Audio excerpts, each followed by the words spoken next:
avec le chef Etlin, représentant de la gendarmerie nationale. Bonjour. Bonjour. Pourriez-vous nous parler un petit peu de votre métier ? Oui, tout à fait. Eh bien, écoutez, la gendarmerie nationale, de quoi s'agit-il ? C'est une force militaire, tout d'abord, hein, il faut le savoir, bien sûr, destinée à assurer des missions de sécurité publique. L'objectif de la gendarmerie nationale, ces missions, c'est avant tout d'assurer la sécurité des personnes, bien sûr la sécurité des biens qui se fait naturellement en même temps, et au-delà, de veiller au respect des lois, de toutes les lois, hein, et pas seulement nécessairement les plus visibles, et bien sûr le maintien de l'ordre in fine. Donc vous avez aussi des lieux de travail différents en fonction des métiers de la gendarmerie. Donc là aussi, est-ce que vous pouvez nous expliquer un peu mieux ? Par exemple, il y a des gendarmes de route, il y a des gendarmes finalement d'enquête. Alors plus précisément ? Oui, alors la gendarmerie nationale, par essence, c'est une institution qui travaille sur l'ensemble du territoire national, qu'il soit métropolitain, mais également outre-mer. On va trouver des gendarmes absolument partout, hein, donc sur l'étendue de ce territoire. Et comme vous l'avez souligné, certains d'entre nous, donc des spécialistes, qui seront formés d'ailleurs en interne par l'institution gendarmerie, vont travailler sur des domaines géographiques différents. Par exemple, dans des unités de haute montagne, comme le peloton de gendarmerie de haute montagne de Chamonix. D'autres spécialistes vraiment en sécurité routière vont travailler sur des axes routiers, comme des pelotons d'autoroute ou des brigades motorisées.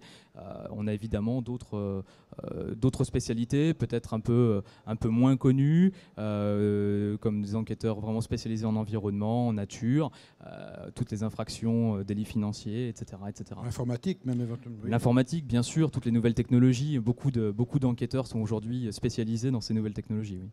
Et quelles sont les compétences requises pour entrer à la gendarmerie ? Alors, au-delà des conditions de diplôme que nous pourrons aborder, il y a bien sûr des compétences humaines. Et avant tout, hein, il s'agit là de savoir-être.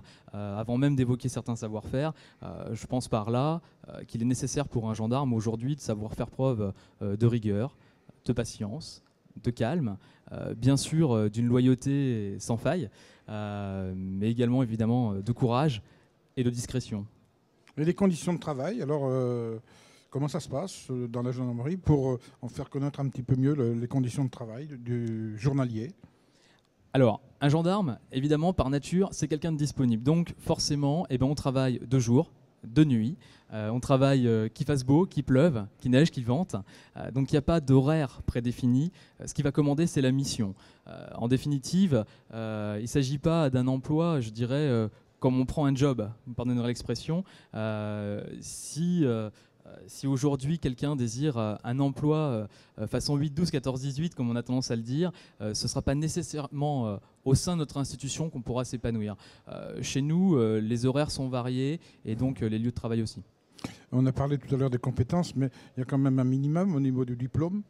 Bien sûr. Alors, la gendarmerie nationale aujourd'hui recrute sur 3 niveaux de recrutement majeurs.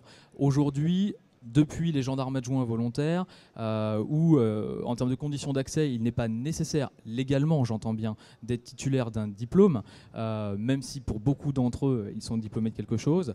Les sous-officiers sont recrutés sur concours à partir d'un baccalauréat pour ce qui est du recrutement externe, le concours direct baccalauréat, et nos officiers de gendarmerie, quant à eux, sont recrutés à partir du bac+5, à partir d'un master validé ou d'un diplôme d'ingénieur.